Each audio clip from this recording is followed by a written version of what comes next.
상수도 시절이 좋지 않던 옛날에는 펌프를 사용해서 땅속에서 물을 끌어올렸습니다. 그런데 펌프질만 열심히 한다고 물이 올라오지는 않았습니다. 물이 나오게 하려면 마중물이 필요했습니다. 펌프질을 하기 전 한 바가지의 물을 펌프에 부어야 하는데 이를 마중물이라고 부릅니다. 보잘것없어 보이는 물 한 바가지가 지하에서 물을 끌어올리는 데 중요한 역할을 합니다. 오늘 말씀은 마중물처럼 아주 중요한 역할을 하게 된 사람의 이야기가 등장합니다. 아브람 때 일입니다. 하나님께서는 아브람에게 하늘의 별처럼 많은 자손을 주시겠다고 말씀하셨습니다. 그리고 이렇게 말씀하셨습니다. 너희 자손이 다른 나라에서 나그네 살이를 하다가 마침내 종이 되어서 400년 동안 괴로움을 받을 것이다. 그리고 하나님께서는 약속의 말씀도 함께 해주셨습니다.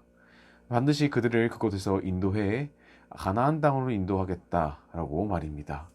하나님께서 아브람에게 주셨던 약속의 말씀은 아브람의 아들 이삭, 이삭의 아들 야곱, 야곱의 아들 요셉에게까지 이어졌습니다. 요셉의 애굽의 총리일 때 야곱의 가족들은 애굽으로 건너와 살게 되었습니다. 그리고 요셉이 죽은 후 400여 년이 흘렀습니다. 70여 명이었던 야곱의 자손들은 그 수가 점점 늘어나 큰 민족 이스라엘을 이루게 되었습니다.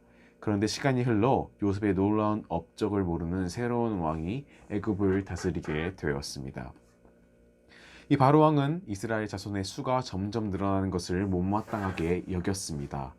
백성의 수가 많아져 그들이 애굽을 차지해 버릴까봐 걱정이 되었던 것입니다. 바로는 이스라엘 백성에게 애굽의 곡식을 저장할 큰 성을 짓도록 했습니다. 아주 힘들고 고단한 일을 시켰습니다. 그럼에도 불구하고 이스라엘 자손의 숫자가 늘어나기 시작했습니다. 절대 줄어들지 않았던 것입니다. 그러자 바로는 이스라엘 백성의 갓 태어난 남자아이는 모두 강물에 던지고 여자아이들만 살려두라는 아주 끔찍한 명령을 내리게 되었습니다. 그리고 이때 한 아이가 태어났습니다. 그의 어머니는 그 아이를 살리기 위해 태어난 지 석 달밖에 안 된 아이를 갈대 상자에 뉘었습니다. 그리고 나일강 갈대밭 사이에 두었습니다. 그 상자는 바로의 딸인 공주에게 발견되었고 그는 그 아이를 양자로 삼아 모세라고 이름 붙였습니다. 애굽의 왕자로 자란 모세는 어른이 되었습니다. 어느 날 그는 자신과 같은 민족인 히브리 사람이 애굽 사람에게 매맞는 것을 보았습니다. 그는 히브리 사람을 구하려다 그만 애굽 사람을 죽이는 바람에 애굽을 떠나 미디안 광야로 도망쳤습니다. 40년 동안 애굽의 왕자로 살다가 하루아침에 도망자 신세가 된 것입니다. 이후 그는 광야에서 양을 치는 목자로서 평범하게 살았습니다. 하지만 하나님께서는 모세를 잊지 않고 기억하고 계셨습니다. 그러던 어느 날 모세는 양떼를 치러 호렙산으로 향했습니다. 그런데 저 멀리 불이 붙었는데도 타지 않는 떨기나무를 발견했습니다. 모세는 무슨 일인지 궁금해서 그 나무로 다가갔습니다. 그때 떨기나무 한가운데서 음성이 들렸습니다. 모세야, 이리로 가까이 오지 말거라. 내가 선 곳은 거룩한 땅이니 너는 신을 벗어라. 이어 그 목소리는 자신이 누구인지 모세에게 말했습니다. 나는 너의 조상 아브라함, 이삭, 야곱의 하나님이다. 두려워진 모세는 자신의 얼굴을 가렸습니다. 하나님께서는 모세에게 말씀하셨습니다. 애굽에 있는 이스라엘 백성이 고통받고 있으며 그들이 부르짖는 소리를 하나님께서 다 알고 들으셨다고 말입니다.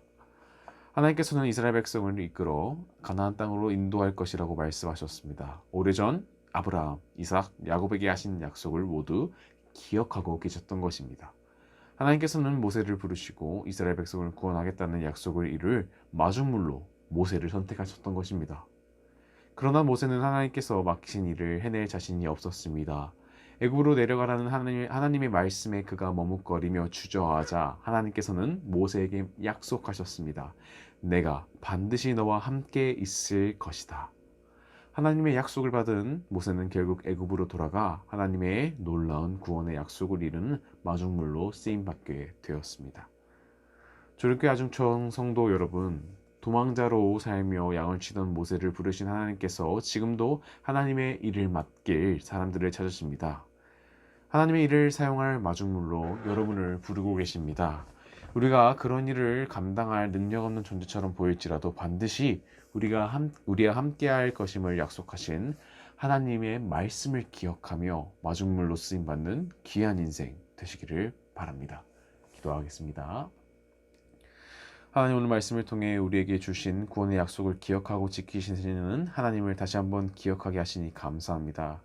하나님의 일을 위해 우리를 부르시는 하나님의 목소리에 우리가 반응할 수 있도록 도와주시고, 우리와 함께 하시는 하나님을 기억하며 하나님의 일을 위한 마중물로서 우리의 삶을 의미 있게 살 수 있도록 도와주시옵소서. 예수님의 이름으로 기도드립니다. 아멘.